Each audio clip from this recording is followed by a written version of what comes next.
ওয়ালাইকুম আসসালাম ওয়া রাহমাতুল্লাহি ওয়া বারাকাতুহু। কি রে তোরা কিছু বলছিস না কেন? এই নিয়ে তিনবার বললাম আমি মার দায়িত্ব নিতে পারবো না। আমিও মার দায়িত্ব নিতে পারবো না। তোরা কেউ মার দায়িত্ব নিতে পারবি না, তাহলে বল আমি এখন কি করবো? তুই কি করবি সেটা তুই জানিস। মাকে রাখলে রাখ, না রাখলে কি করে ফেলে দে। আমার বউ বলে দিয়েছে এই বাড়িতে হয়তো তোমার মা থাকবে আর না হয় আমি থাকবো। তোরা বউকে পেয়ে জন্মগত মাটি ভুলে গেলি? এখানে বলে যাওয়ার কি আছে? এতবার বললাম তাও ছোট বোনকে জমিটা লিখে দিল। মাটা ঠিক কাজই করেছে। ছোট বোনের জামাই মরে যাওয়ার পরে ছোট বোনের জমি ছোট বোনের নামে লিখে দিয়েছে। মা কি মরে গেছে যে ছোট বোনের জমি হবে? শোন, এই মাসে আমার 3 লাখ টাকা লস হয়েছে, তার জন্য আমি মার দায়িত্ব নিতে পারছি না। তোরা এক কাজ কর। কি কাজ? তোর তো মাকে বাসায় রাখবি না, তাহলে মাকে বৃদ্ধাশ্রমে রেখে আয়। হ্যাঁ এটা করা যায়। মা যেভাবে বিছানায় পেশাব পায়খানা করে আমার বউ তো এগুলো চাপ করা থেকে বেঁচে যাবে। ইমন তাহলে আর দেরি করিস না, তাড়াতাড়ি যা। হ্যাঁ ভাই আমি এখনই যাচ্ছি।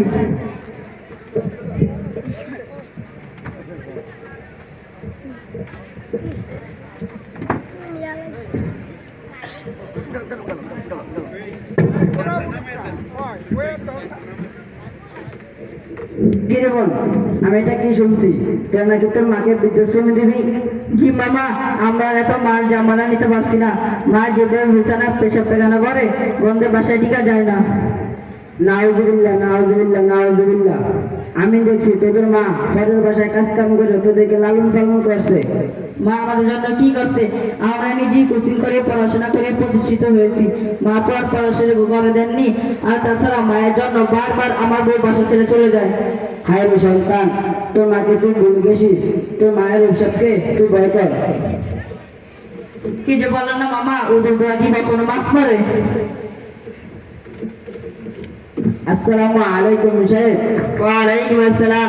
ভাই সাহেব কোথা থেকে আসলেন? আর বললেন না, উত্তরপাড়া এবং হিমন আছে না, হিমনের সাথে তার রাস্তা দেখা হলো।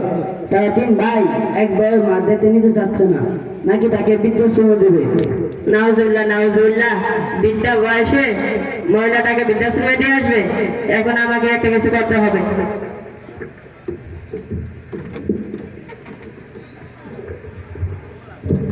হ্যাঁ এটাই তো বৃদ্ধাশ্রম। একটা কাজ করি, ম্যানেজারকে কল করি। মোবাইলটা ভালো করে গেল না। হ্যালো আসসালামু আলাইকুম ম্যানেজার সাহেব। ওয়ালাইকুম আসসালাম। জি বলেন, আপনি কে? আমার তো বাড়ি মনে। আপনাকে আমি কিভাবে সাহায্য করি? আমার মাকে আপনাদের এই বৃদ্ধাশ্রমে রাখতে চাই। আপনার কোথায়? আমি আপনাদের বৃদ্ধাশ্রমের সামনে। আপনার 3 তলা চলে আসুন। চিন্তা লাগবে এবার। আসসালামু আলাইকুম ম্যানেজার সাহেব, আমি তো আসলাম। বসেন। আপনাদের এখানে খরচ কেমন? আমাদের এখানে 3টা প্যাকেজ, ভিআইপি, সাধারণ, নরমাল। ভিআইপি প্যাকেজ 15,000 টাকা, সাধারণ প্যাকেজ 10,000 টাকা, নরমাল প্যাকেজ 6,000 টাকা। আপনি কোনটা নেবেন? 1 মিনিট, আমি আমার ভাইদের সাথে কথা বলে নিই। হ্যালো আসসালামু আলাইকুম ভাইয়া।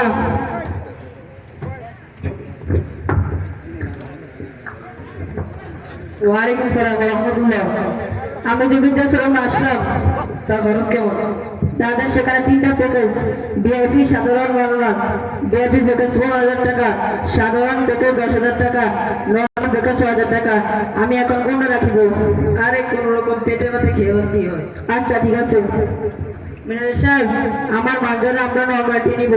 আগামীকাল আমার মাকে আপনাদের এখানে নিয়ে আসবো। আচ্ছা ঠিক আছে ইনশাআল্লাহ।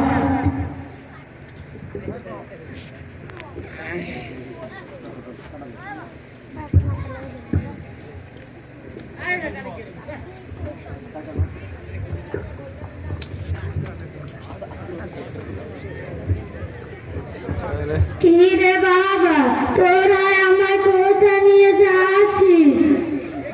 মা তুমি কোনো টেনশন করো না, আজ থেকে তুমি এক বিয়ে পেয়ে এসে মাসায় থাকবে। না, আমি তোর বাবার ভিটা ছাড়া কোথায় থাকবো না। বাবা তোরা আমায় পর করে দিস না। বাবা তোরা আমায় পর করে দিস না।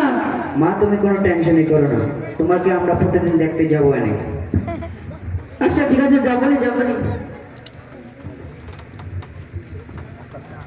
দাদি তুমি কোথায় যাচ্ছ?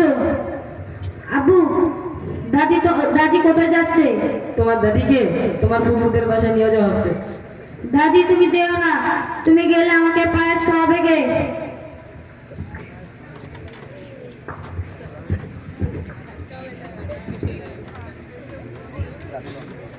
ম্যানেজার সাহেব, আমার মাকে নিয়ে এসেছি। আপনার মাকে ছেড়ে বসেছে।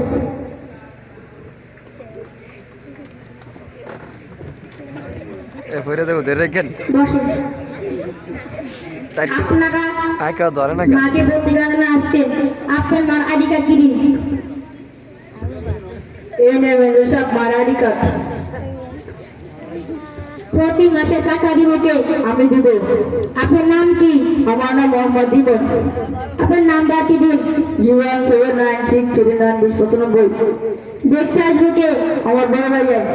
আপনার নাম কি? মোহাম্মদ সিয়াম আহমেদ। আপনার নাম্বারটি দিন। 01721338696। আপনারা আপোষ নামায় সাক্ষ্য দিন।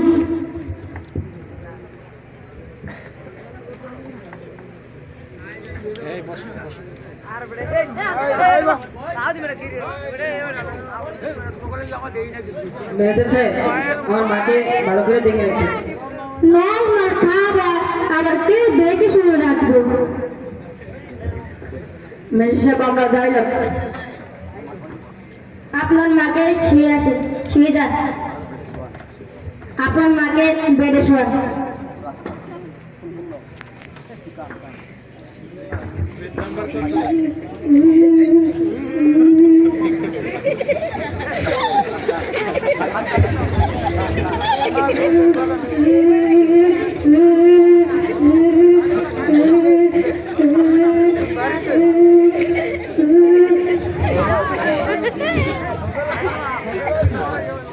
এখন বিদায় হলো, আমরা আজ থেকে শান্তিতে থাকতে পারিব। কিরে শ্যাম, কিরে বল, কি শুনছি আমি এটা? তোরা নাকি তোদের মাকে বৃদ্ধাশ্রমে দিয়ে আসছিস? না এবং সাহেব, মা তো খুব অসুস্থ, মাকে হাসপাতাল দিয়ে আসছে। কি রে, তোরা আমাদের সামনে বানিয়ে বানিয়ে মিথ্যা বলছিস কেন? হ্যাঁ, তোদেরকে ভয় করে না? তোর মাকে বৃদ্ধাশ্রম দিছে, সেটা কি আমরা জানি না? না মামা, আমরা 3 ভাই মার এত জামালা নিতে পারছি না, এর জন্য মাকে বৃদ্ধাশ্রমে রেখে আসলাম। ছি ছি ছি, তোদের লজ্জা করে না? এখানে লজ্জার কি আছে? মাকে তো আমরা রাস্তায় ফেলে দিচ্ছি না, তাকে ভালো একটা বৃদ্ধাশ্রমে রেখে আসছি। আল্লাহ কি করে বোঝায় এই হতভাগাদের? আমরা তো আর সবসময় বাড়িতে থাকি না, মার যত্ন নেওয়া হয় না, ওখানে মায়ের ভালো যত্ন পাবে।